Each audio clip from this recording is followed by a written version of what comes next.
According to the National Institute of Health, in a given year, only one out of every 1,290 morbidly obese men will return to a normal, healthy body weight. What's up, everyone? My name is Tyler Adolfo. I'm 27 years old, and unfortunately, I weigh 330 pounds, approximately. I need to do something about this. I need to get back on a positive trajectory. In this video, I want to highlight some of the events that contributed to me becoming this size, and I'm going to talk about some of the challenges of being this size, and then what my program of action is for trying to fight back against this and get rid of some of the excess pounds. Because the truth of the matter is, I have not always been so large, to put it simply. And there's no denying that I am morbidly obese, and I don't want that to be a part of my identity, but it is a component of who I am in the sense that other people will perceive me in a particular way and so forth. And I know, so starting off with the first thing, the events that contributed: overeating and not moving enough. That's it. All right, moving on to the next. I'm kidding. I mean, those things were major contributing factors, but not all that glitters is gold. And I feel like this is an oversimplification of the issue. People engage in those activities of overeating or lack of activity in terms of physical activity for a myriad of reasons.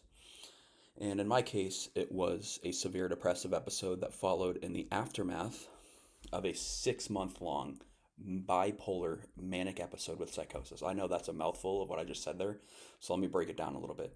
Starting off with the first part, I had a 6 month long manic episode. Going into my junior year of college, I didn't know that I had bipolar disorder, and over the course of that semester, I experienced a wide array of delusions, which ultimately impaired my insight, diminished my discernment, and affected my capacity to perform in an academic environment. And it had many drastic consequences on my life. I lashed out at close friends on social media as well as family, which destroyed many relationships. I actually got kicked out of my university.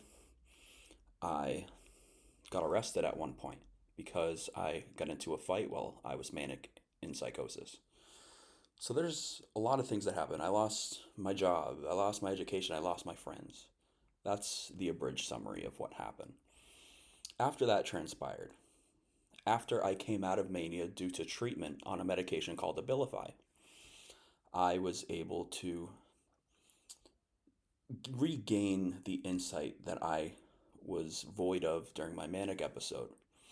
I started to recognize that the things that I believed in, the beliefs that I adhered to during that manic episode, were not grounded in reality. And naturally, what came with that was a lot of guilt, fear, shame, and this transformed into self doubt and uncertainty about the future, apprehension. And ever since then, I've been very ambivalent about my future prospects because of this episode. Bear in mind, I lost control of my central command center, something that I took for granted every single day. And so now that I have that recaptured, I'm, of course, profoundly grateful to have my sanity back. Sorry, my neighbor's like flipping out right now, and not because of me, but it's just always about something. Kind of distracted me, but returning. Sorry, I digress here. I'm sure a lot of people who live in apartments can relate. I had a multi year depressive episode, and during that, I went from about 180 pounds to a peak of 354 pounds. And this was just due to poor eating because of the depression. It was a coping mechanism that I utilized at the time. And my health really just took a drastic turn for the worse in terms of my weight because the weight gain was so significant. I mean, just picture that for a moment. Think of the distinction between those numbers, the difference between those two numbers, 180 and 354. So that's what contributed to me putting on this weight, is the shame, doubt, fear, uncertainty, guilt surrounding my manic episode. All these feelings and emotions that I had during depression. Now I want to talk about the second thing, and that is the challenges that I faced. One of the biggest challenges I faced is my self-esteem has plummeted. I've been in the abyss of despair in terms of my self-esteem, and although I've gotten better with it over the years to a minor degree, it's nowhere near what it was before, and that's why I often say in many of my videos that a part of me died when I was diagnosed with bipolar disorder. And I know that sounds like very, well, that's a little bit over the top, but no, that's just how I feel. And those emotions that I feel of uncertainty, fear, doubt are still lingering. They're still there. They're just not as omnipresent. They're just not as omnipotent as they once were. They're still there, just less in intensity, less severe. And these thoughts make it incredibly challenging to put together any type of consistent routine that would be beneficial for me losing and getting the pounds off. Another challenge that I deal with is I have this fear of the perception of others and what other people will assume about my abilities, my competency at life because of the level of weight that I am at. If someone's really big, they must be lazy, right? I mean, there's people who are really big who work 70-hour weeks, and I think like lazy is a profoundly subjective term. Just because you're big, it doesn't mean you're lazy. Depression can be the bane of existence for many and seriously take its toll on people. It manifests differently in everybody, and it's not fair to pass judgment on another person because of the size of their body, but people do so anyways. And my size, I'm not happy about it. I can take the fat jokes. People say that I look like Jack Harlow. You think so? In some of my videos, I've been called the Mick Harlow in the comment section, or Jack Harlow's fat cousin, or well-fed Jack Harlow. Granted, I play into these jokes a little bit myself with some self-deprecation, because I feel like you have to have some sense of humor when you're dealing with these kind of things. But yeah, those are the two main challenges I've had, is a reduction in self-esteem and just this fear of the perception of others. Now I want to talk about the program of action that I've devised going forward, starting not tomorrow, but today, in order to get myself back on track, to get myself on a positive trajectory. Not weight gain, but weight loss, fat burning. Counting calories is an absolute must, because if I want to lose the weight, I need to move more. I need to eat less. And as far as what foods I'm looking at right now, and I'd love to get your opinion on this if you have any particular insight, I'm a big protein guy. I love meats, and that's where I derive probably most of my calories right now anyway. So it's really just a matter of portion control for me. And I'm interested in implementing other possibilities as well. If people have any suggestions, please put them forward in the comments and I'll take a look and do some research of my own. But for the most part, yeah, I'm just open to ideas. And the main thing is I'm going to be monitoring the amount of calories that enter my body. I'm going to be watching portion control. I'm going to be weighing my food. I'm going to be using online resources to determine how much calories are in this amount of meat, or how much. I mean, a lot of the packaging does that anyways, but in cases where it doesn't.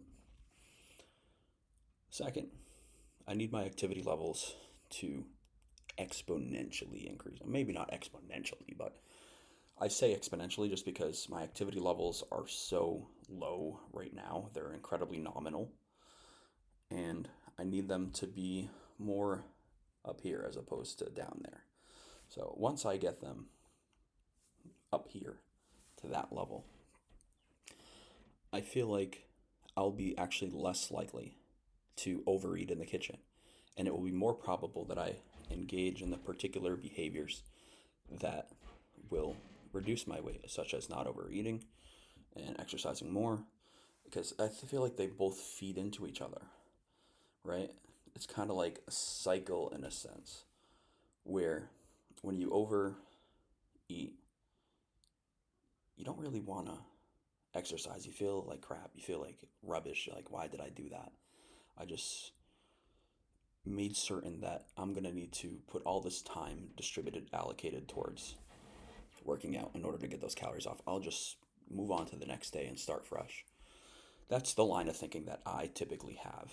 So in order to address and counteract that level of thinking, I need to think of this in terms of a cycle. On days where I diet well, I know I will exercise well.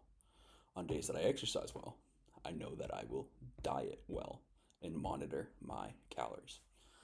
It's just a relationship between the two. I really do believe that they feed into one another. There's a very strong correlation between these two things. Doing one makes you want to do the other because you feel like the other is kind of a waste of time if you don't do, well, the other. Now, stress is one of the main primary reasons why I overeat to begin with. And I've actually been in a partial hospitalization program for the past week or so. I haven't graduated from it yet, but I'm still working on it very diligently, applying myself, participating in groups, reading the materials even when I get home. And I've learned a lot about coping mechanisms, and I feel like applying these will greatly reduce my stressors. So simple things like even taking a bath, taking a quick walk around the block to deal with racing thoughts, or reading a book to escape from the racing thoughts and the world around me, journaling to put my thoughts on paper and process them. Listing is an excellent way to organize our thoughts and not get lost in the train avalanche of thoughts. So that's my program of action: to monitor my calories, exercise, and utilize coping mechanisms that reduce my stress. I want to conclude by just appealing to all of you who are in a similar boat. Those of you who've either been overweight or obese before, those of you who are overweight, obese in the present, we do not have to stay in this state. Think of this as an ephemeral state. It is short lasting. There is nothing permanent about this. Nothing in this world is immutable. Everything is subject to change, and that includes our weight. I want you to disregard that statistic that I recited at the beginning of this video about the 1 in 1,290 men. Because you know what? I know that with diligence and commitment, I can be one of those 1 in 1,290 men. I got a better quote I'm going to go by, and it's by Silent Cal, aka President Calvin Coolidge. Nothing in this world can take the place of persistence. Persistence and determination alone are omnipotent. Thank you so much for watching, everybody. Wish you the best on your weight loss journeys. Wish you the best on whatever it is that you're dealing with in this life, because it is a chaotic, difficult one. That I think we can all concur with. I appreciate each and every one of you. Hit that subscribe button if you're new and you want to follow my weight loss journey. And hit that like button if you enjoyed the video so more people could see it. And I'm looking forward to your comments. Peace and thanks, everybody.